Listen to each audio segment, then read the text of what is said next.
welcome to another edition of Trust the Process podcast with yours truly, Nick. Did you forget? Hollywood, Martin. Rob forgot. The Reverend. It's been What's so up? That's Pastor. It's What been up? so long. Create an intro. Pray y'all have a blessed week. Do it for us. Welcome back to Trust the Process podcast. We are live today. We got 5 and 5. we got Roberto L. Martin. They used to call him Roberto back in the day. We got Nick Martin, the Italian Stallion, and of course, yours truly, the hometown hero, Julius Maddox, and we're ready to get down to business today. Hey, you know what I was thinking about yesterday? What's up? When Rob was stealing all your throwback jerseys. Dog, look, I remember one time. I wasn't So, stealing I would them. tell I Rob- remember Jew walked all the way from the heights of the house. He was like, Rob, you got to give him back my jersey. He's got to give me back my clothes. So I'll be like, I I'm just didn't gonna. steal it. He would borrow them one at a time. Yeah. Until they're all gone. But one day, Rob, I was like, Rob, I think we stole a whole bunch of clothes from TJ Maxx. And I know, which is bad, very bad. But we're in my room. And I go downstairs for something, and we're all getting ready to leave. And Rob's coming downstairs, and I'm like, man, you look extra. I'm thinking in my mind, you look extra thick. Why do you have all the shirts on underneath the shirt? He had them all later. I said, nah, we ain't doing that. You already got 10 of them already at the crib. Mm-hmm. I mean, Yeah, Jew would try to limit my usage. He'd be like, I can't Rob, even wear it. you got to bring that one back before you can wear this one. Man, Yeah. look, I can't even wear What them. about when he said, can I borrow your shoes? And you're like, Rob, That was you a wear bad a size idea. 10. Rob, look, That was I a wore a bad size idea. 13, and Rob wore a size like. Listen, this is one thing about Rob. Rob's foot is like It's versatile. a salamander. What are them creatures that can blend in and all? Not technically blend in, but he's got a universal foot. 9, 9.5, 10, 12. You got to be versatile when you ain't got what you want. I wore a size 13. Rob wore like a size 9.5 and tried to wear my tennis shoes. Man, you got to think. We It never doesn't got work what out. we wanted, right? I Oh, never was facts. able to like, and I'm not knocking like, what we was given because, we had the necessities, but like, I didn't have what I wanted, Yeah, so I would conform to like get what I thought I wanted. yeah. I mean, we all did. I think a lot of kids. Kids don't Still know happen that these days, these like we was days. talking about. Like I remember going to Shoe Carnival and they said you got to pick out one pair Under 50. for the whole year. For the I know, right? So these shoes got to be for every They gotta outfit. last you. Like I was just thinking this last night. Thank God for new shoelaces and whiteout. Remember the white stuff that you used to put on your Air Force Ones? See, that's what I'm saying. Look, so I found when I got my first pair of Sauconys, the all white ones, Yeah, I made them last with the Yeah. whiteout. You know what I'm Oh, saying? shit. They match with anything. But up until that point, like I felt like I didn't have the things that I desired, right? Yeah. And the reason why is because compared to other people, that's what the problem was. Because if I didn't know any better, if everybody only got one pair of shoes, I wouldn't have had nothing to compare it to. Oh yeah. I remember certain people that we associated with. Like whenever they got tennis shoes, they was getting like 2 pair of Jordans at a time. Oh, at a time. I'm like, not one. I'm talking about 2 at a time. Yeah. Like I got these retros and these retros, and I'm thinking in my mind, I was a little more appreciative. I would say, simply because like I knew where we come from, what we, financially where we were at. So I didn't really start stressing about what kind of tennis shoes I got until maybe 13. high school. Yeah, 13 high school. Yeah, no, I'd say 13. Middle school. Do you think Yeah. that most kids these days even understand the value of like Let me share the podcast. how much $100 is? Like when they say I need that and it's 100. No, you they even get think it. they equate like Well, my daughter told me when I was giving them allowance, and my daughter said, I'm spending. I said, what you gonna get? She said, Robux. Robux. I said, nah. Immediately, like it set me on fire. I'm like, so you're gonna take the hard-earned money that I've earned, that I'm giving you, that you've earned, and you're gonna spend it on Robux. Exactly. I don't even know what a Robux is. Yeah. It allows them to do whatever they want to do online, I think. I know, but what about whatever they want to do here in They ain't the worried house? about the real world. in They ain't life, worried about that. Go around, like pick up the trash that y'all throw He's down, not that y'all worried about drop no outside. shoes. Like, Man, they want the robot. Look, and that goes back to always what I always think. Like Robux or V-Bucks? same. I think they're two different things. They but I are. think One's they for do. Roblox and one's for Fortnite. Yeah, I don't know. I Yeah. ain't never bought none. I said, I have. My money's went to some before. Man, mine's going and like, look, I'm telling you, when I say I will get y'all some Robux, they will do anything. Oh, they start moving. They move different. It's almost like it's almost equated to like an employee getting like a $5,000. I'll get you some. Yeah. Like They start working if your different. boss was like, "Look, I'm gonna give you these bonuses of $5,000," like you look at your job, you have a totally different perspective at your Man, job. you get a different right? level of energy, don't you? Man, look, I'm telling you, it Like, hits what is different. $20 in Robux? Does that equate to a lot? No, not much at all. And that's the scary thing. Like incentive, I mean, it's incentive, but like I don't get it. Spend your money on what you want to spend it on. But I think as parents, like we're not teaching our kids very much because, man, just to throw money away like that, I can't imagine. This is what I told my daughter. I said, you're spending money on things that aren't tangible. Like, But it is though, because how they appear online. Yeah, That's what I think that the well, bucks are tangible. for. I'm meaning like feel it. You're talking Right. about in real life, in Real reality. life, Yeah, reality. Their reality is No, it ain't. like is on that whatever game they're playing. I'm telling you, it's how you appear on that game. You know what I'm saying? Yeah. What accessories you can get or whatever. That's my biggest pet peeve. Like you seen everybody go through the Oculus stage, right? Yeah. And then you don't see them like after a month. I hate that. Like, you know how much that costs? Oh, I'm buying one though. Bro, we got 3 of them. I'll sell you one. Look, You got 3 of them. We got 3 of I them. What was y'all doing playing We Star was playing Trek? together. Rob, Jew, I ain't seen them things on since New Year's. We was playing together. What stopped? The newness went away. The newness. Yeah. Man, that Look, sucks. two of the kids got one for Christmas, and then Amy's birthday was 2 days after, and she was jealous because the kids was playing theirs and being greedy. So the kids put all their money together and went and bought her one for They her was over birthday. like Really? that. They was over like that. It's great. It's great. Then they get you, Jew. Not only do you got to buy the Oculus, they get more money because you got to buy a special game for the Oculus. Yeah. I mean, that's just like a game system. You got to buy the upgrades. The upgrades. Yeah.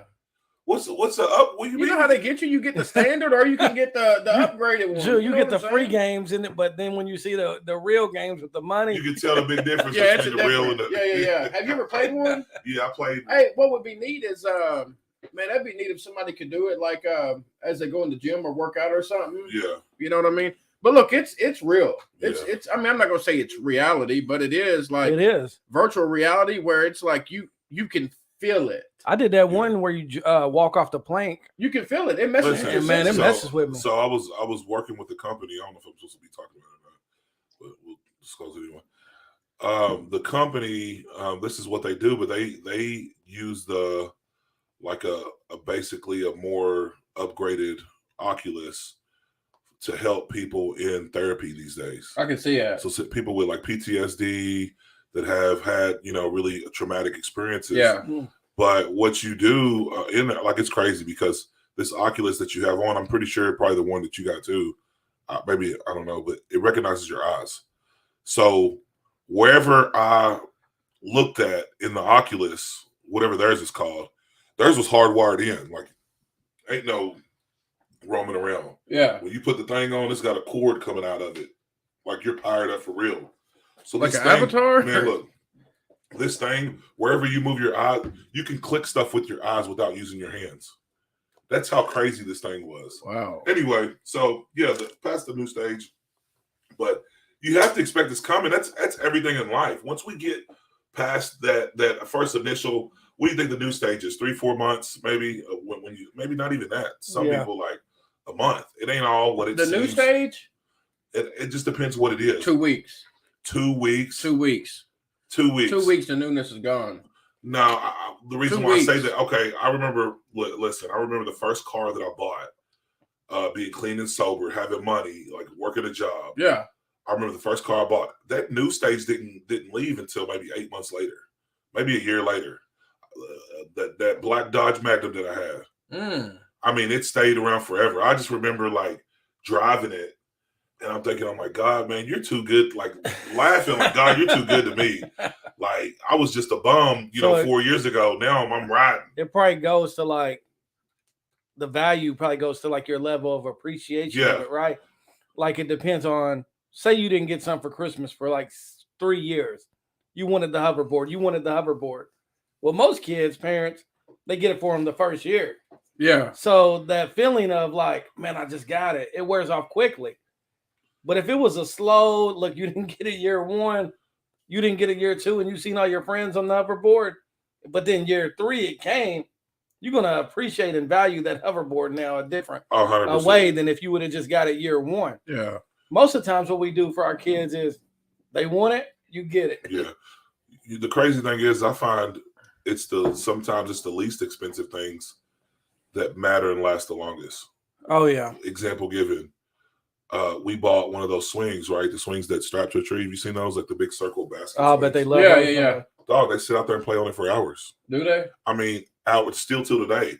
They would go out there and sit on the swing and just swing for hours. Yeah. And I could go buy, like we talked about, I was going to buy not an Oculus this time, but I was going to buy one of those Nintendo Switches.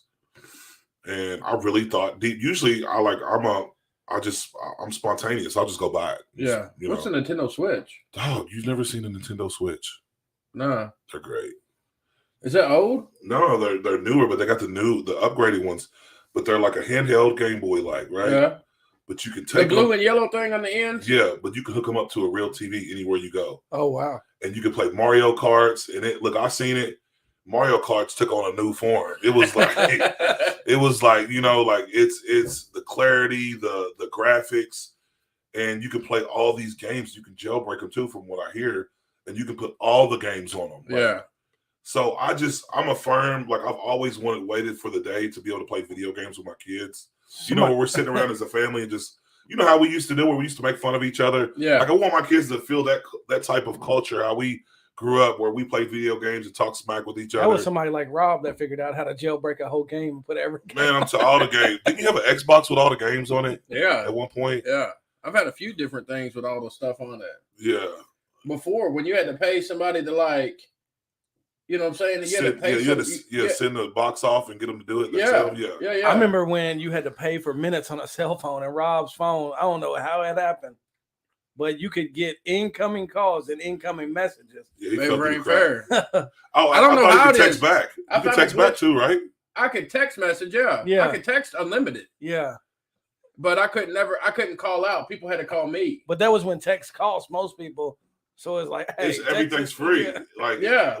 Didn't text used to be like 10 cents? 10 cents a text message? I think so. Hey, so that's what I'm saying. So then you appreciated the value of like the text, right? Yeah, don't just send me whatever. Don't be sending me thumbs up. Don't be back sending then. me what are you don't be sending me what are you like, you gotta get straight to the point, have a lot of details in this one message, because we can't keep going. You need back to make and it forth. mean something, yeah. And I think that's so what we talked about the other day with the thumbs up. I made a post. It got really, it's crazy because it got a whole lot of traction, right? People know what that means. People do. People, You think everybody does? Yeah. Now, I think some people who deal with people on a regular basis that have to converse with people, I think some of those type of people, no. That's just normal? It's just normal for them to say. Well, I mean, like, for example, I got a really good friend of our family. They're basically like our mentors when it comes to dogs. And that's what he said. He's like, I didn't really think of it. I use it all the time. But I really believe 100% that he's not like that. Like that if he says thumb up, like he means like good job, dude, or cool, dude. You know what I mean? Man, but to me, thumbs that up. cool dude, It hits me different. It thumbs does. up, K. I told Jay Lee, I know what it means, middle finger. Yeah. When somebody hit me, so what my first experience with it was with the company I was sponsored by, and they were upset about something that happened that was out of my reach, right? Yeah. It was out of my hands. And They said, but "K." she tried to shift the blame on me a little bit, and and I'm like, really? And I explained what was going on. I'm like, really? Like, you really like we're doing this right now? And I'm like, well, let's all jump on a phone call next week, and let's settle that. Get on a FaceTime, because text messaging and conversing can get mixed. And guess what I got? Thumbs up. A thumbs up. Exactly. Man, it hit you different. Oh, it did. It I went left. right through you. I left that company. Like, I don't have time. Like, I felt that was the ultimate. I would rather somebody send me the middle finger emoji. That's what they meant too. Or not respond, because it's sarcastic. It's like a subliminal way of getting your point across when you know like what you're doing. It's mental warfare. Yeah, I don't know. Psychological if warfare. it's just ingrained in me, but it doesn't matter who I get it from. I always just assume the worst. Like, I always just assumed that they meant it in a bad way. They do. Yeah. You know what I mean? They And do. I got to fight to look past it. I They- got to fight to They and hit you tell with the, myself they didn't. Yeah, they. I would say 8 out of 10 people, there's meaning behind it. there's a meaning behind it. Yeah. There's a few out there that really don't, the only grace I sometimes give is it may not be because of you. They just may be in a mood. yeah. So they're taking it out just to Yeah. you. Really, it may It's the not even first have, time I ever got a thumbs up. Could you imagine people walking around giving you a thumbs up? Yeah. And I think that's what we probably related to, right? Back before technology and stuff, when somebody did that, they was being a smart aleck, right? Yeah, they was was. being like almost hostile. Like, Yeah. all right, good job, buddy. Yeah, Yeah, like you know what I'm super saying? sarcastic. Sure. when I got out of jail and Jew got me a Turn the phone. mics down just a tad bit. Jew got me a slider phone with the keyboard. I thought I was all that in a bag of chips, but it was like an older phone. But I remember the first time people were sending me like WRUD and all that. Yeah. I was like, what does this mean? What does this Yeah. stuff mean? Hey, look, and then the evolution of the thumbs up. Remember, it used to be a small one. Yeah, me and Jaren got into an argument over that. Now it's gotten Why? bigger. He said LAMO, and I thought he called me a lame-o. I didn't know what it meant, so I'm like, "What do you mean lame-o? You're a lame." You know what I mean? We're going Yeah. back and forth, and it was all over because he sent me that LAMO, and I didn't know what that meant in text. You know what I mean? So many things can be lost, man. In and- text messages. Yeah, and misconstrued. That's why it's like, and there's no emotion. But I do like Nick don't like to talk on the phone, right? Nick would rather I text love talking on somebody. the phone. I hate when people call me. I think it's an emergency. But that's why they created emojis, right? So you can put emojis with your text message to try to show how you're feeling in this text. Yeah, but who talks professionally with emojis? Could you imagine talking to like a Fortune 500 company and they're texting you back and forth, Yeah, not and at they're sending them? It doesn't work. I think that's the lazy way of communication. Yeah, Like when it comes to communicating, especially with and you're in response and you're in position of power, I think that's unprofessional for you to be using. Now, given there's a professional setting and there's a environment friendly setting, but to me, I'd rather not even text anymore. what about email? Email is even I've had worse. some customers that said this is my preferred way of communication. I can't do it. I cannot email. I bet people in the streets. I've gotten a job like that before. I bet there's dealers who got code all the way through emojis. Like, Oh, 100%. You probably could use emojis as like some kind of code, but I'm just saying I don't do email. I don't like doing emails, Yeah, and I don't like doing text. I don't like text. what I heard is imagine someone finds a phone 1,000 years later and they try to decipher through our text messages. Like, what was they talking about? Yeah, I mean, it just blows my mind. So the topic streamed from. Okay, so I made a post the other day that says one of the most disrespectful things you can in response to text messages is a thumbs up, and you had mixed responses where some people saying, "Oh, I do it all the What time." was majority though? Oh, the majority was the disrespect, Yeah. along with the word K, which I don't even see the word K. I don't disrespectful. either. I don't see it as being disrespectful. Huh? If you text somebody, I mean, I just think hey, I just wanted to check on you today. Make sure you was having a good day. I would rather hear. Oh, K than yeah. and they hit K. you back with K. Yeah, but I'd rather be hit with K than thumbs up. Let me tell you my last one I got. Okay. Now it's all Now depending. tell me if this was disrespectful. You got to keep it in context, though. And Yeah, it's all the context. Look, of the, and of she the knows, so I think that's why she be doing it extra. text. Your wife? No. Oh, okay.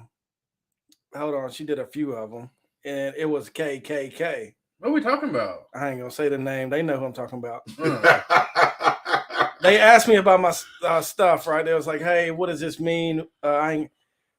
Is this where this goes?" And I said, "It said, Nick, hey, I need to see where the first pick is supposed to go in your sermon. Are the last two you sent supposed to go in there?" And I just said one picture. Okay, is that not disrespectful? But I think you set the I tone don't by think it sending is. just the one picture. Yeah. I don't That's think where it's the communication gets disrespectful. lost, Yeah. though. I don't. Okay. I think that's affirming. Like Yeah, I it's got fine, what okay. I got what Nah. you. I would rather Okay. get that. I would rather get that So over you a want thumbs okay up. instead of K? K is middle finger. I'm telling you, I know what it Nah, is. I don't think it's that. So do bad. you think that person would readily middle finger? They you might up? have just been in a bad mood. a middle finger from the spirit? K Yeah, is a like- middle finger from the spirit. So K and look, K and thumbs up are like conversations over. right? Basically, How do you even That's reply to? I don't think K. I think K. How do you reply to K? I think K is affirming because there shouldn't be no response. Exactly. They leave you no choice. What should she say then? I might have said, "Hey, well, thank you for double checking. Thank you for double checking to make sure the picture was in the right." But when you just say K, I mean, it's conversation. But you gotta understand too. You just sent a picture, no words. With So it, tell right? me a good business. Did you send a picture? No, I sent where the picture went and everything. But did you put words with it? Yes, I said show picture right here, but it got lost in our group message, right? Because we had the sent wording did. No, we had sent other pictures, like just we'd be sending stuff back and forth. Yeah. So that picture had got mixed in with some like other pictures I had just sent, like that I've seen throughout the day. So it was like, am I supposed to do the other ones? No, just that one. Okay. Well, I can't even say like, well, how was your day after that? Because you just. I mean, yeah, you can't. You're making it awkward though. Nah. I think. Ask people. Is anybody on the? Let me look. Majority of people on Facebook said what? Oh, that is disrespectful. Exactly. So if you got the roofing company, you do a regular string. Imagine if one of your people, you're looking for a check, you're doing business, and they just hit you with K. You're gonna think that's disrespectful, right? Yeah, again, the context. But if they're being short, then nothing drives my wife crazier than when we're going back and forth and I hit her with the K. Oh, really? Yeah, because you're being short on intentionally. Like you're intentionally being short. Anybody that puts K, that's what they're doing. So you're automatically putting them into a category. What do you think, Rob? Man, I think it's individualized. Or I it's think lazy, right? it depends on who it comes from. You know what I'm saying? Like if we don't rock like that and you send me a thumbs up, you automatically going into you're getting put in this category of like, I got to side eye you from here on out. You know what I'm saying? Absolutely. I'm keeping a close eye on how you move. Exactly. You know what I mean? And it's not intentional. It's just like, where did that come from? For me to send a thumbs up because I know what I'm wanting to mean with it. So that's how I assume that other people are feeling when they send it. Yeah. I know the message I'm trying to convey when I send a thumbs up. So it's almost like a handshake, right? Yeah. Like a handshake without even, like it can be a disrespectful handshake, right? Absolutely. So that's what you're doing. You're giving one of those disrespectful side handshakes. But I think how do you do a disrespectful handshake? We set that up by already. 2 pats on the back. That's not a handshake. Hey, here's a disrespectful handshake. Yeah, that is. Yeah, your family does it all the time.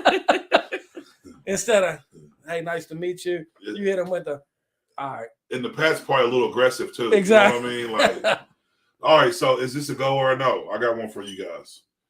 But is it okay for a pastor to have $100,000 in jewelry? Did you see the one that just got robbed? That's $1 million. Was it $1 million? $1 million in jewelry. Well, let's say $1 million in jewelry. Is it okay for a pastor to have $1 million in jewelry? If he was a pastor, I'm waiting for him. His head's on bro. What is going on over I mean, where does the bar stop at? That's the thing that I would say. It's like, is it wrong? Is it right? Here's the thing: is I would say yes, it's wrong because. But at the same time, where did he get that from? I mean, if he worked for his money, he's a pastor. If he was a author and he sold books, I mean, it's up to him what he did with his own money. It's hard to look. Yeah, it's hard to look from the outside looking in and say that you're wrong for having this. All right, is this wrong? Is it wrong if your church members take you out to Louis Vuitton? I mean, just let's just say we're not even gonna pick any individual stores. Let's just say. You know, your typical high price, high fashion clothing stores. Yeah. Is that right? I think it's a case by case basis. I mean, I don't know. I mean, that's the thing. So, Nick, if your people took you to, I mean, what? Give me a place.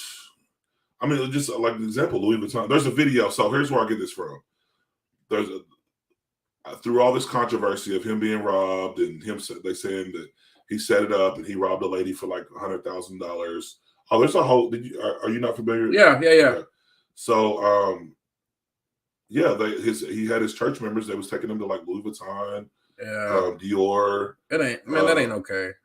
Chanel. I mean, all these places that high fashion. I would say you got to take a look at like, man, are you a shepherd or are you trying to be an icon? Yeah. You know what I mean? Like, there's nothing wrong with dressing nice. There's nothing wrong with having nice things. But like, what is the message that is being portrayed? You know, in how he looks. Yeah. You know what I'm saying? And it's hard to juggle because like, where do you set the bar at? Where do you set it? Like, this is too much, but this is okay. You know what I'm saying? So from somebody from the outside looking in, Nick is a very wealthy pastor. Yeah. You know what I'm saying? I'm not. But for somebody else, he could be, right? Absolutely, absolutely. So it's like for them, the bar would be raised to say, look, man, he's doing too much. Yeah. You know, but Nick could look at somebody else and say, man, they do too much for him. Well, I always think, so as a pastor, as a shepherd, perception is everything, right? You're a shepherd. I don't believe that pastors should be businessmen. So, I got stuck right there. But perception is everything, right? So if I walk around with a $300,000 chain and I got a homeless person in my congregation, that wouldn't be me sending them a good message, right? That would be me saying, I like this chain more than I like your situation. Yeah. So I don't think it's necessarily wrong. Like if I went and bought a new truck, I don't think that's necessarily wrong because someone could say, hey, that's wrong. Yeah. But it's how I use that truck, right? Like now, but if I go buy a Rolls Royce and everybody else in my congregation are farmers and, you know, low income, then now I'm placing myself way above everyone else, Absolutely. Right? It's the perception of it. I think it's a slap in the face almost. Well, Scripture tells us not to think highly of ourselves and others. And then it makes people question, like a lot of churches I've been in where the pastor is elevated, you know, on this pedestal. It's the perception of where is my money going? Yeah. Okay, that's about the third vacation, you know, and I'm not saying they may be using their own money, but that's about the third vacation. Yeah. That's about the new, you know, that's another new house. That's the most expensive truck on the lot. Who was it that was looking for maybe a $30 million jet? TD Jakes? Nah, you can't do it to TD. Man, it was like 20. No, it was TD Jakes recently. Man, it was Creflo. But think about where his money comes from. Where? Well, book sales. Books, yeah. Yeah, I mean, he's a businessman, and that's why I said that. Like, do y'all think that Shepherd should be? I can't even cap. If I won that lottery, I probably would have bought some gold. I would have bought my whole squad gold chains. You're not a shepherd though. But I'm saying, like, if as a pastor, but like relative, like I'd wear a gold chain, right? Yeah. But I'm not gonna go out and spend $3,000, $5,000 on a gold chain either. Absolutely. But I'm not saying I wouldn't wear a gold chain, you know, like a few $100s, you know, whatever. I'm not saying I would never wear a gold chain. It's all in the motive behind it. Yeah. Am I trying to stun on you? Am I trying to look flashy? Am I trying to be an icon like Rob had said earlier? Is that where I'm finding my value? You know, like why would any pastor have $1 million worth of jewelry on? That's what I asked myself. Like, why would you have $1 million worth of jewelry on? Like to me, that doesn't say look at Jesus. That says look. I mean, right? We can go with we can say that with the clothes we wear. This is a nice shirt, right? Like, pay $70 for a t-shirt. Yeah, and a person could say the same thing if they recognize should I be really spending $70 for a t-shirt? Yeah. Could I have given to my church more and somebody could have used that money a lot more? Of course, absolutely. I think as a pastor in a church, you always have to be conscious about the world around you, right? There are people out here that don't know where they're going to get their next meal. Yeah. And that is why people always have a side eye at the church, right? Because it's like, well, you're tax exempt. Well, you get, you know, all these offerings and tithes and everything. What are you doing with that money? That's the big thing always people want to know is that just going to feed your ego to build your brand? Or is that actually doing good for the people in the community? Yeah. And I think that's why perception is always important. It's, hey, I'm not going to go out and buy a new Lexus with the church's money. Yeah. I'm not going to go buy a new Ferrari with the church's money. I'm not going to buy a big medallion with the church's money. But there are pastors like, and this is why like you can't put everybody in the same box, that they may go buy real estate and invest their, you know, their side money. Yeah, true. That's true. So this is just topics, you know, just that we talk about. But man, I mean, at the end of the day, like that's just something that they're gonna take up with the Lord. Like do we have it?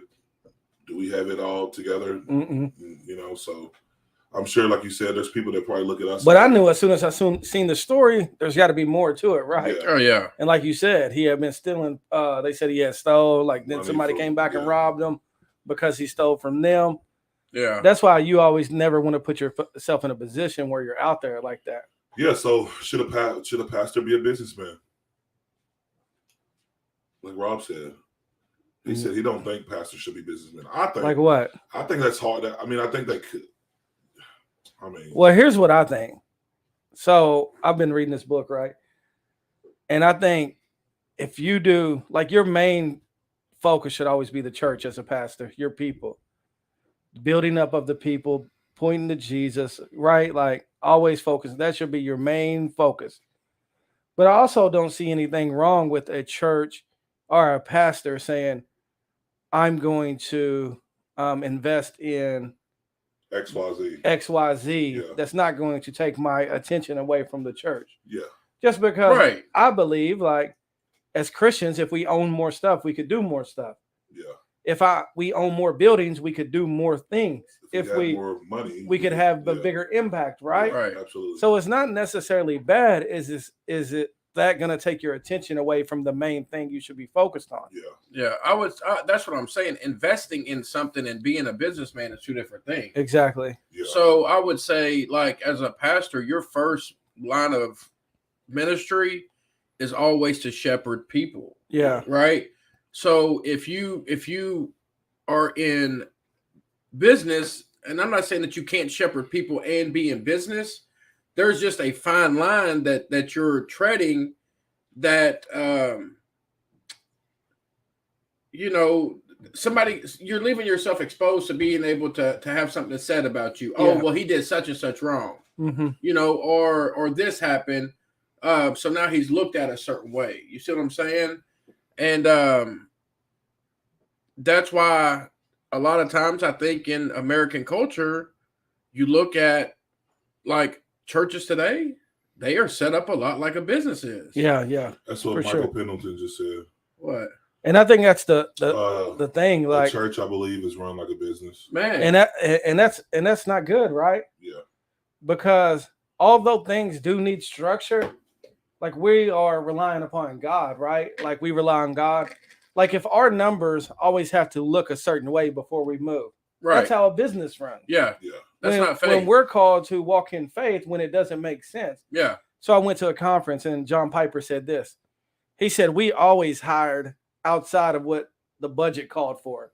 Like, we hired based on the need, not based on the money we had. Wow. And I was like, man, that's good. Man. Because he was like, if we would have waited on the money, then they would have never been able to hire me. Yeah, absolutely. If they would have never been able to hire the next guy. He said most churches, they hire based on, okay, this is the projected budget. This is what we can make afford. Fit there? And he said, no, what you got to do is you got to hire based on the need, and then the money will come after that. That's a heck of a so we need to get that mentality. But I think that's a whole nother thing. Like, the church operates like a business, and I think it's all perception, right? Like, is it wrong for a pastor to drink? No, not according to the Bible. But perception, again, is everything, right? Absolutely. If one of my members see me out drinking, I don't think that's a good perception. Right. Right? Because I teach people and I walk with people in addiction. So I need to be mindful of that and not just be anywhere with a beer in my hand. Absolutely. Because that may cause them to stumble. Can you imagine Nick at Friday After 5 talking about? Man, look, Nick never walked around with just one beer. It was always two in one hand. You know what I'm saying? I was like, Nick, what you got two for? I was like, I wasn't trying to go back to the home. That was my thinking. It was like, man, you know how you just had to stand in line for 15, 20 minutes? Yeah, absolutely. So that's the thing I think a church has to be always mindful of. The world is always watching. Yeah. People are always watching. And let's not give them a stone to pick up to be able to throw. Like, we want to be the most mindful, the most gracious, the most and always thoughtful of everything that we do. Like, is it wrong for a pastor's wife to have her book? Do they have to dress like nuns? I don't believe so. Yeah. But they do need to be mindful that people are watching, right? Absolutely. Yeah. Absolutely. I mean, I just brought the topic up. The main topic today is, I think what we were talking about earlier, is raising teens. Like, when's enough? like we're transitioning guys.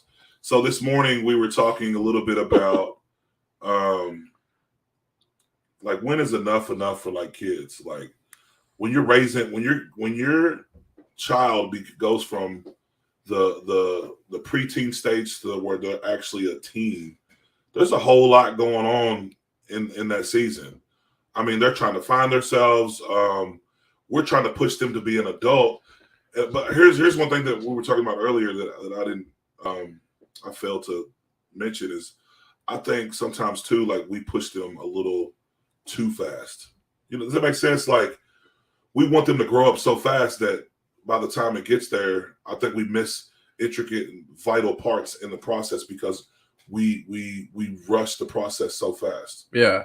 And I seen a YouTube video the other day where a lady was just talking about how, although, and I did a write up on it, but she was just talking about how, she wished that she quit at one point, that she would have realized that she would have quit trying to rush the process, because when she rushed that process, she said she, once it was over. So basically she was talking about the stages in life to where you're like, man, I can't wait for my kids to hurry up and get up out of here. Or I can't wait for my kids to graduate high school or to school to be over so the kids can be home. And it just makes the process easier. But in that, I feel like we forget and we don't realize the gratitude that we should have in those moments.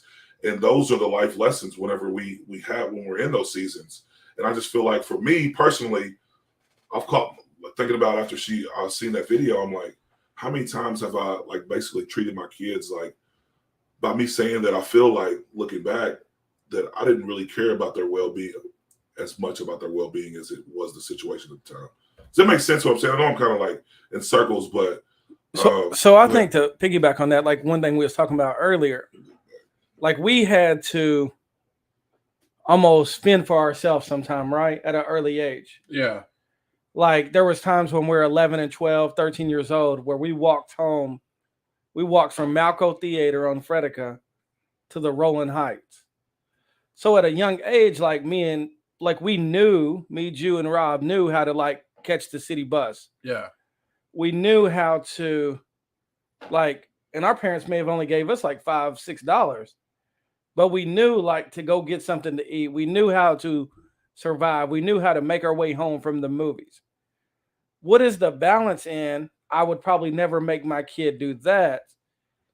But also, I don't want to spoil my kids to the point they don't know how to maintain on their own.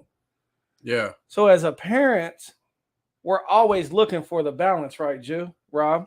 Oh, yeah. Absolutely. Yeah. Like we're always looking for the I want to do for them things that wasn't done for me, but also not put them in the same positions and circumstances that I had to deal with. Yeah. To where they had to, they got to start figuring it out on their own. There's a fine balance of the lesson and the blessing. Well, not just that, but in the lesson, and I would say paralyzing them in a way to where they have no idea how to take care of themselves. You know what I'm saying? Like, yeah. So like you want to teach them a lesson. You want them to learn like what responsibility is. And there's always extremes on each end of the spectrum. Like you can take any lesson away from them, and then one day it backfire because they're not equipped, right? But at the same time, you can go on the other end of it and say, man, you got to figure it all on your own. And then they're building up resentments and, just growing hate in their heart. And I think the hardest thing about parenting is why I think a lot of parents should show themselves grace is you could be the best parent and your kids could be the worst. Or you could be the worst parent and your kids turn out the best. Is that possible? Yes, there is no exact formula for parent. Like I've seen the worst drunks, addicted parents. They could be going through a season, but I don't believe that because. But I've seen their kids be golden because they seen what their parents went through. Like they was like, I'm not going to end up like that. Yeah. Like, but their dad was a drunk and in and out of jail and in and out of prison. But the kid made up in his mind, like, I'll never be like that. So they worked their butts off to get out of that situation. Yeah. But I've seen the best parents, like always checking in on their kids, always going above and beyond for their kids, always teaching their kids lessons. and their kids ended up rebelling the most. Yeah. So I don't know if there's never an exact formula. So I think as most parents, we just try our best, right?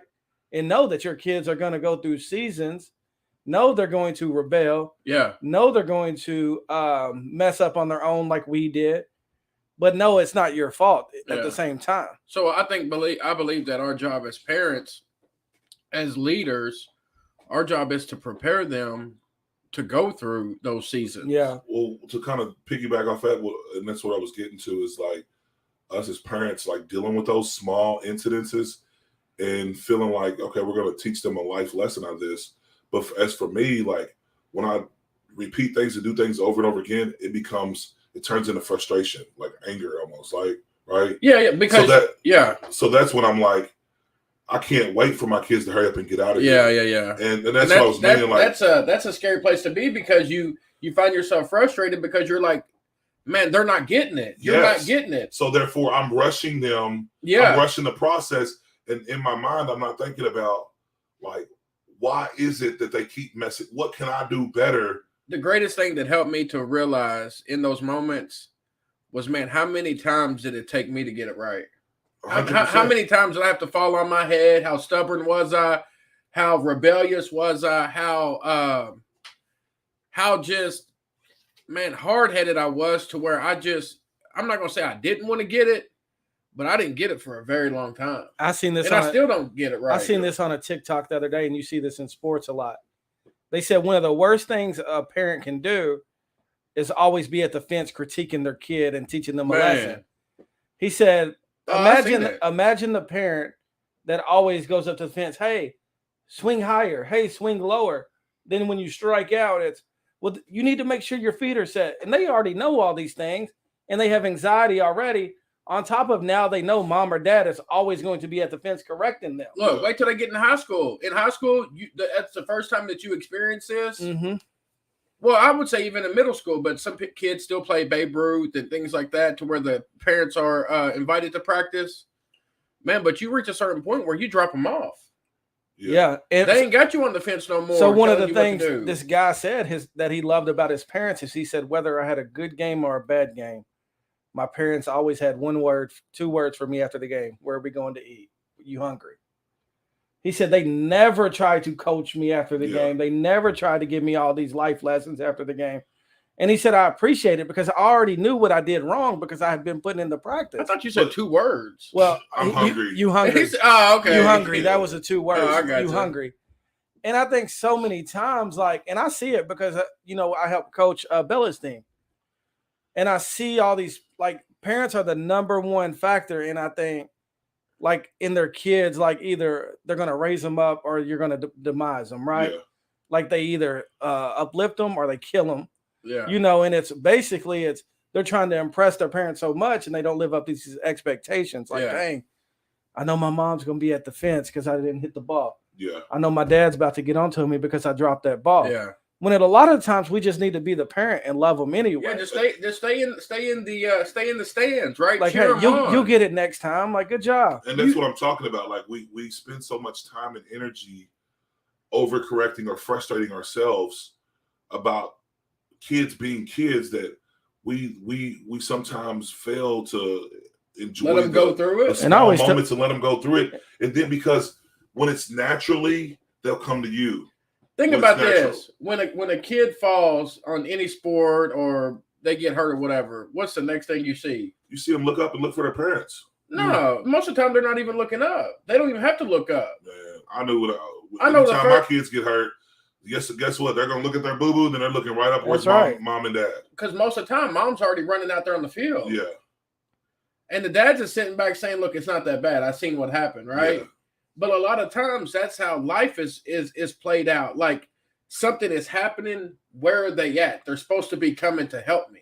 Yeah. You know what I mean? And I'm not saying that that's a bad thing for you to go check on your kid. But, man, that's what the coaches are in place for. Like, the coaches are in place to make sure that they're okay, to make sure that they're learning like they're supposed to. This lady, so basically we overstep our boundaries as parents. This lady I know that teaches swim lessons, Wendy. Winter Warren, she's great, but her thing is when you drop your kids off for me to teach them to swim, you leave. Yeah, because you don't need to see this. They said because she says you will put more fear into them than they have themselves. Yeah. Because you're scared of what they're going to do when I throw them in. Yeah. You're scared of if they're going to be able to swim or not. Dude, could you imagine that? Man, what? Somebody taking Izzy at 1 year old and just throwing her in the pool. So that's what she believes, right? She thinks like all her kids can swim. It's not belief, it's fact. Like all her kids, she throws them in. If you'd have threw me in the pool at 1, I'm sinking. No, she says you naturally know how to swim. She said, look, all kids naturally know how to swim since birth. I don't know if I believe that. I mean, I seen her kids. I'm like, I see videos of it. So did she throw Bella in the water at 1? Well, we didn't go there, but I've seen her do it. Johnny, they wasn't having that with Bella. But think about it, but think about it. That's how we taught Bella to swim is we threw her in the pool. Yeah. Like we threw her in and told her to swim to the wall.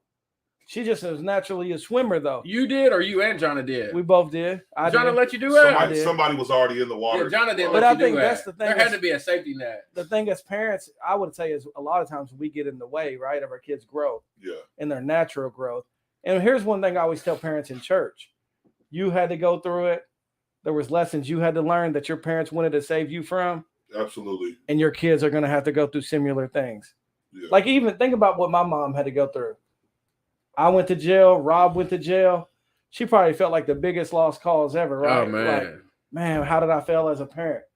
But we have to go through those things and allow our kids to go through those seasons because they're going to grow through it. Yeah. You can't just coddle them from every little bump and bruise. You can't just protect them from things that life are going to throw. That's why when a kid is going through it, I think at a school, I think what a lot of parents would do is just transfer them schools, right? Like, let's get them out of any situation they don't like. Yeah. Instead of making them grow and learn through it, right? Because they don't know what's best for them right now. Yeah. They just want to be out of this uncomfortable situation. Yeah. Like there's been at times where Bella's like, can you homeschool me? Yeah. Like this is going on, that's going on. No, Bella, like you will grow through this and learn through this. And usually by the end of the year, it's like, oh, I'm crying because I don't want to leave. Yeah, true. But think about the parents that are robbing their kids of those experiences because they'll just want to protect them from anything that will hurt them. Absolutely.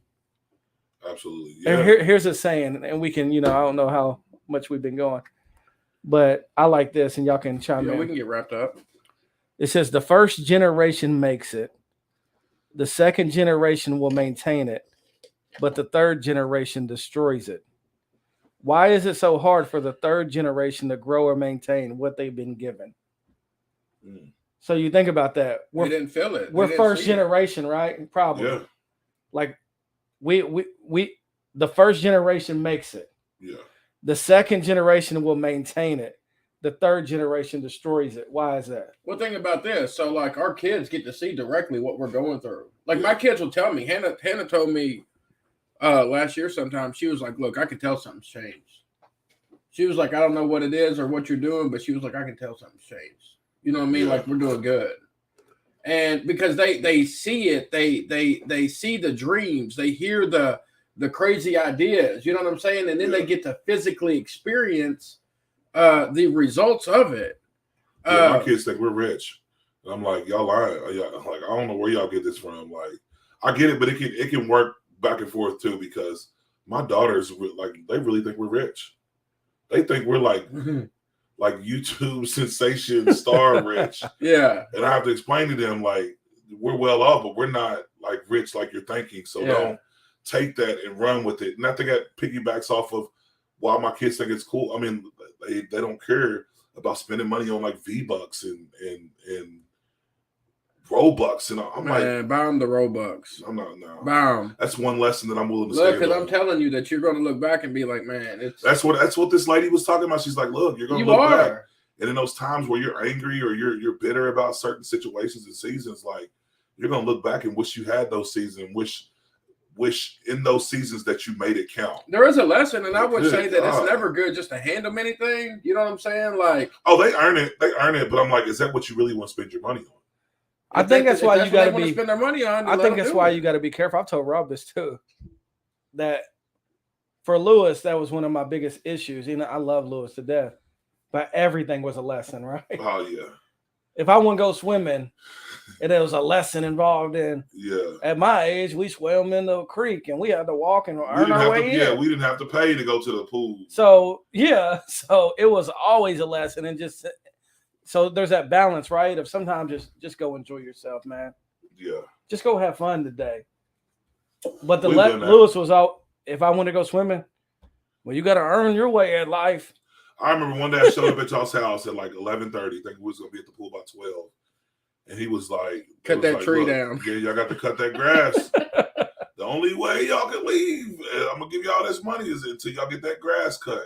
So then you had to go to the store, get gas, cut the grass. And I mean, really, in those times, I'm like, man, they got but really, like he was teaching y'all like real life lessons. Yeah. But I'm saying, if it ain't never. Does it always have to be a lesson? If it ain't never just, I'm going to wrap my arm. Hey, man, let's just go have fun today. Yeah. I'm about to take y'all out. We're gonna go do this. Everything ain't always the lesson, right? Yeah. Sometimes it's just I need love. And again, that's what the lady was saying. Like, we spend so much time doing those type of things and rushing for our kids to grow up, and then one day you're gonna run out of those. How she put it? I can't wait. You're gonna run out of those. Paul Johnson said the second generation assumes it. So they just assume everything is a given. Yeah, everything is a given. Where we know the value. Like me, I know the value because I hate spending a lot of money a lot. I'm watching it live out. My kids think we're like mega rich. That's how Bella is. Well, you got to think we're living from a lack of, right? We're living from like Bella just assumes that whatever she asked for Christmas is coming. Hey, look, how about this? Everything she writes on her list. Santa Claus is delivered. Look, how about this? We know we may not know what we want, but we know what we don't want. Yeah. We know how we live from a place of I know I don't want to live like that. Yeah. Right? So it's not like we have it all laid out in front of us. It's not like we have, from step A to Z of what we need to do or have this retirement stuff set up. Like we don't know that stuff, right? Absolutely. But we just know that we don't want to live like we once did, or we don't want our kids to have to experience the things that we experienced. Facts. So we live from that place. Sometimes, you know what I mean? And sometimes overdo it. And sometimes overdo it, yeah. Yeah. Overdo it, overthink it. And sometimes we just gotta, in those moments, we gotta slow down. We just gotta slow down and find gratitude. Like how do you find gratitude? Yeah, find gratitude in the current situation, even if it's bad. Like Lucas went to college. That's what I told Rob. Like, that's a big step for Lucas to go away. Like, he's in Campbellsville. Yeah. And although it's painful for him, like it's probably uncomfortable for him right now. 100%. It's actually what's best for him, right? Yeah, he's getting little sleep right now. Yeah, it's actually what's best for him. Look, they said because the other day, but look, I get this, right? They said his poster fell off the wall in the middle of the night. He said he freaked out. You know what I mean? Well, he thought it was a ghost. You got to think for his whole life. For his whole life, like, he's been sleeping comfortable. Yeah. Like like how he texts Rob. Y'all didn't leave me no forks. The good thing in life that he needs to learn right now is how to get a fork. What was your response when he said, y'all didn't give me no forks? Man, I remember when we was at Chick-fil-A, they had plastic forks over there. Rob told him to go to Chick-fil-A and get the forks. You know what I'm saying? They had the cutlery packages. I'm thinking Chick-fil-A, they ain't giving community forks. Nah, they had the cutlery packages sitting out. It was for customers. It's the same thing. You know what I'm saying? It's cutlery packages. It ain't the same thing. When I told a lady up there, I said, I came in at McDonald's one time, I said, yeah, just give me a water.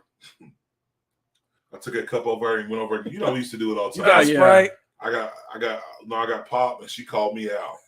That's a difference in cutlery. But the best thing, Rob, you're not stealing. Well, if I need to buy something, just take 15, 20 of them, put them in your pocket. Well, why not go to the dollar store, just buy a pack for $1? But how about this? Then I'm trying to take baby steps with him. You know what I'm saying? You need to send him to the dollar. You need to tell him, go to the dollar store, son, and go get you some. Some parents, here's what they might do. They might Amazon Prime and send it to him. Like, hey, don't worry about it. They'll be here in the morning. Expedited shipping. They'll be here in the morning. Yeah. So he went. What are you doing? I thought you was getting up. No, I was switching butt cheeks. Yeah. So man, he went. We dropped him off at college, and I think for anybody, congratulations. That's the thing is man, that's that's why I think college should never be an option. You know what I'm saying? Like either it should be set up to where a kid when they graduate high school, because 18 years old you go to the military, right, or to college, right? It should be one or the other, because and if you don't graduate college, you got to go to the military, right? So here's the thing: because at 18, you're not ready for life. I promise you, your mind is not developed. That's why other countries, that's what they do once they graduate high school, or maybe some or even earlier than that. Like 16. Yeah, you going straight to the military. 18 to 20, I would say like 16 to maybe 23, 24 are probably the most vital time of your life. Oh, yeah. Finding out who you are. And the biggest problem I think that we've created is when kids graduate, they feel like they have an option. So would it be good for you to be like, and this is where a lot of parents would differ, already know where Nick's going, to make it, hey, don't even think about coming on. Don't even think about driving back to Owensboro right now. Don't you dare say that. Don't you dare even mention that, because he was talking about letting Bella live. No, I would. He said 25. I would, right? Because I heard going to college? Nah, you you can go. You going to college, you're gonna be doing something. If I recall, you said as long as she's got a job, she can stay here until she's 25. You recalled right. She can. But my thing is, at home? Nah, she gotta be building like a house. What if she's got Daquan over her? Ain't no Daquan is coming. No Nick, Daquan is coming. No boy, that's what you think. Turning red right we got ground rules. That's what you think. Daquan is coming. He's turning red right for the house. Man, I'm telling you. Look, you have a idea of how you think it's going. Not in my house. Look, and then LeVar shows up talking about what's up, Pastor. Hey, you know how? Look, that's how. What's up, Pastor? You know how? Hey, you know how Lewis did. That's how I live. If that's what you want to do, you can go do it out there. Nick, you couldn't do that to Bella. Hey, I'm just saying. Dude, ain't no boy staying. Did you ever see that? No, not for Bella. You got to go. But here's my biggest thing. I be thinking how our parents so naive, right? Like I remember when this is a different family. Like let's just say a boy and a mom lets the boy stay the night. I used to think, how is this mom so naive to think ain't nothing going on, right? I remember a few different. That's my thing. Yeah, Jew used to have girls stay the night, right? My mom used to let everybody stay the night. I'm thinking like our parents, was they really that naive? I don't know what was going on looking back. Yeah. I don't know what was I ain't that naive. Man, I'm like, Mom said yes to everybody. Man. Look, I'm not that. I mean, she did. My mom, she was like, look, you ain't got nowhere to lay your head in. It wasn't about that. It wasn't about you laying your head somewhere. These were well-off individuals. Yeah, but what? These were well-off individuals staying the night with you. Who? We ain't gonna say names. Just the individuals that you associated with. Oh, like my girls? Yeah. Yeah. Oh, yeah. I'm talking about 15, 16, 17. I know. Laid up, cuddling. I don't know how. So do you think they were just so naive or what? No, I just don't think they cared. Like he's gonna do it anyway. At least he's I'm gonna do it anyway. At least he ain't out running the streets. You know what I mean? But you gotta understand, we was at different times. Like that was part of the cycle that we needed to break from. So I'm breaking the cycle. Like you don't even come in my house talking about you don't even know what your non-binary, how did it, him, she, her, him, how. We ain't even doing that at my house. Yeah. How do you identify? You better talk the English, the proper biblical English. Like we ain't doing none of that. Like I don't care what the world tells you or what your friends are telling you. And that's what my daughter once said. Well, how about, so they seem like that they're clouding your judgment a lot. They've been clouding your judgment a lot lately. How about I homeschool you? Whenever we had that conversation, everything changed, right? So it's just like, I think as parents, we got to be willing to we got to be willing to set the standards, and we got to be willing to go the length. Not always put the pillow under them, right? Absolutely. And that's why I told her, like, they wanted the cushion. Some of these parents give their kid, like, on things that are morally incorrect, they give that cushion, and they're like, oh, it's okay, then, this it's going to be okay. And I mean, like, basically pat them on the back for them doing something wrong. No, I'm not doing that. I'm not going to accept it. That's what I asked. I asked Amy a couple weeks ago. Like, how much do you accept? You don't accept none of it. How much do you kill it? And right, because here's the issue is that their 16-year-old mind tells them, look, I know what I want. Yeah. Right. And what you're saying is irrelevant. I know exactly what I want. Well, I heard the same thing, and I said, you can't even like basically take a schedule, take a shower on time, like take a shower. That's what Lewis used to say. Remember to take a shower. You can't even tie your shoes. No, that's what he used to say. You ain't got a pot to piss in or something to throw it out. But look, think about why do a lot of parents let their kids make these emotional choices, right? Yeah.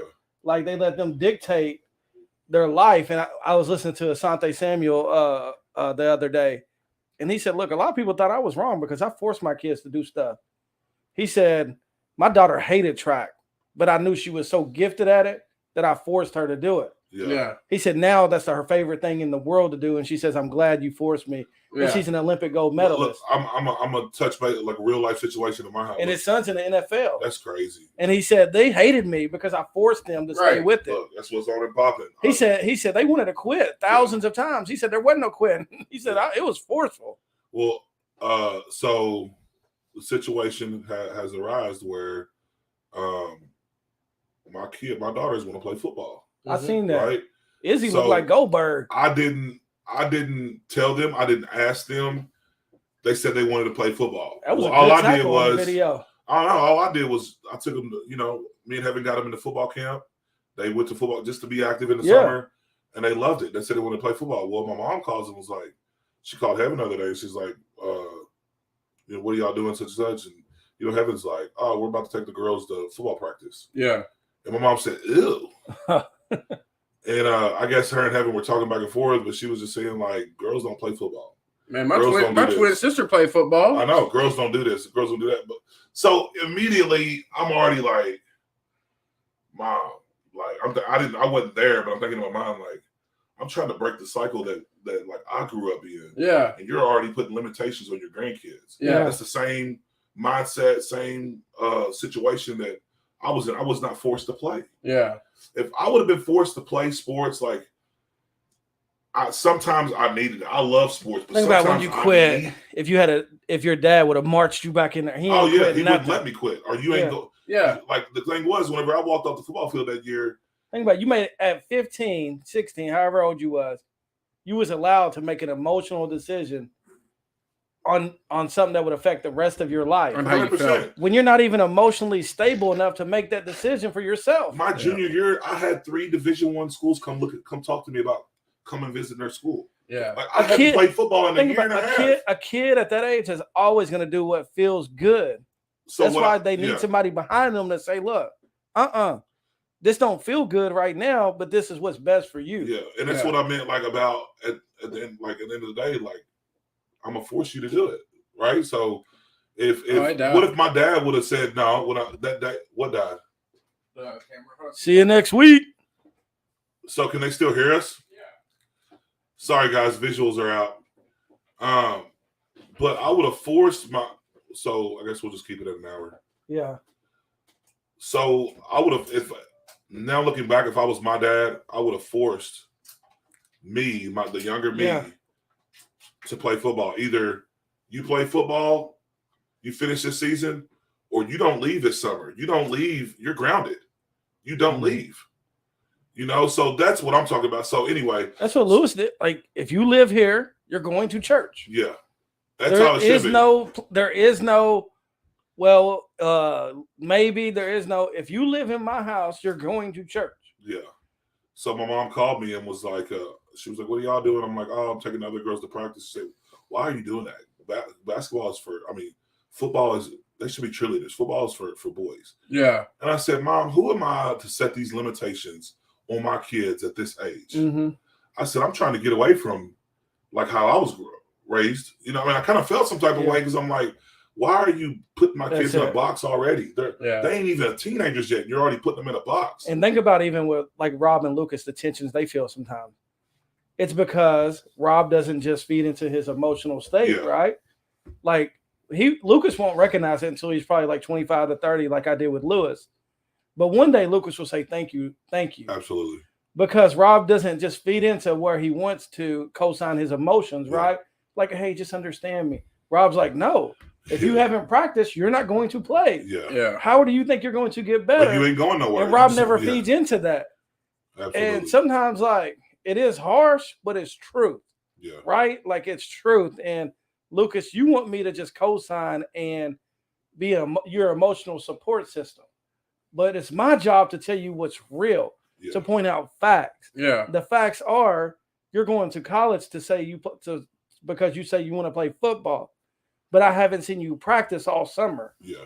How do you think that's about to play out? Yeah. Man, I be seeing that some of these young kids on TikTok, well, these young kids, middle school, high school, they be putting in work. Oh man, we just live in. I feel like here in Kentucky, we live in a different culture. Different area. Here's my problem. I even tell Bella, when I played with borrowed cleats, a borrowed glove, hand me downs. I said, you have everything at your fingertips. Yeah, the best bat, the best glove, the any kind of training thing you want, I go and get nets, and it sits out there. Yeah. Now, what's your excuse? Just know Daquan is coming. What happens when Daquan comes, Jew? Ain't no, hey, we're gonna get that call. Jew, didn't we just talk about force? We're gonna get that call. Hey, that's for me and my house. We're gonna serve the Lord. We ain't doing all that. Look, that's fine. You can serve the Lord and Daquan still show up. Hey, as for me and my house, we're gonna serve the Lord. Yeah, I'm just saying how it is. All right, Rob, you want to close this out? Man, well, I ain't gonna. That's it. Yes. That was a good conversation for the first full week back. Yeah, absolutely. You know what I mean? What's some topics y'all want to talk about? Drop them in the comment section. Yeah. So we can start getting our podcast structured. So, what are some topics y'all want to talk about? Please reach out to us if you guys need any kind of endorsing. We will. We need a definitely sponsor give too, you some. We need a sponsor. We're gonna do some work in the studio. So we're building out a studio. This is just. You want temporary. Your logo right there? Yeah, this is just temporary. So we're looking at. We used to have at least 15 to 30 followers. We back. So hopefully we start picking back up consistency over the next every Friday, right? Every Friday. What time? 10:30. I thought. 10. All right, 10 o'clock every Friday. All right, we'll see you next week. Peace.